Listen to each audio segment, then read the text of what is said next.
हामीले उठाएको खुल्ला प्रतिस्पर्धाको विषयको मोडेल त्यो थिएन, त्यो होइन। हामीले के भने हौँ भने आह्वान गरियोस् हैन, सिबी बुझाउन भनियोस् र भिजन पेपर बुझाउन भनियोस् सिबीसँगै। 5 वर्ष राजदूत भएर, नेपालको राजदूत भएर मैले 5 वर्षमा के गर्छु त, कुन कुन सेक्टरमा के गर्छु, नेपालको राष्ट्रिय हित जुन प्रधान राष्ट्रिय स्वार्थ र सहायक राष्ट्रिय स्वार्थ गरेर दुईवटा राष्ट्रिय स्वार्थहरू छन्। प्रधान राष्ट्रिय स्वार्थ भनेको यो भौगोलिक अखण्डता अनि स्वाधीनता अनि त्यसपछि स्वतन्त्रताका कुराहरू पर्छ र सहायक राष्ट्रिय स्वार्थ अन्तर्गत चाहिँ देशको र जनताको नागरिकको समृद्धि, विशेष गरी आर्थिक समृद्धिको कुराहरू पर्छ।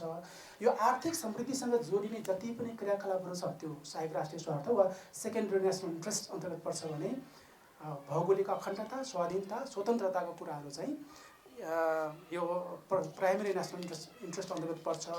यी दुवै स्वार्थहरूलाई ख्याल गरेर चाहिँ त्यो खालको चाहिँ आह्वान गरिनु पर्यो। अनि त्यसो भयो भने उसले चाहिँ भिजन पेपर पनि बुझाएको हुन्छ र सिबी पनि बुझाएको हुन्छ।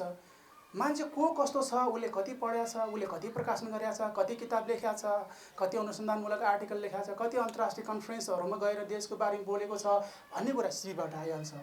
तर भिजनको कुरा 5 वर्षमा के गर्छु भन्ने कुरा एउटा चाहिँ मापदण्ड तोकेर एउटा भिजन पेपर माग गरियोस् र त्यसको आधारमा सर्टलिस्ट गरेर प्रेजेन्टेसन हैन, स्किल टेस्ट जस्तो गर्ने, प्रेजेन्टेसन गर्ने, उसको कम्युनिकेसन स्किल कस्तो छ, उसको इङ्ग्लिस ल्याङ्ग्वेज कस्तो छ, ऊ कसरी बोल्छ, उसको चाहिँ बडी ल्याङ्ग्वेज कस्तो छ हैन, डिप्लोमेटिक नर्म्सका कुराहरू उसले कसरी सम्मान गर्छ भन्ने कुरा, यो त्यो कुरा चाहिँ त्यहाँबाट चाहिँ प्रस्तुति हुन्छ।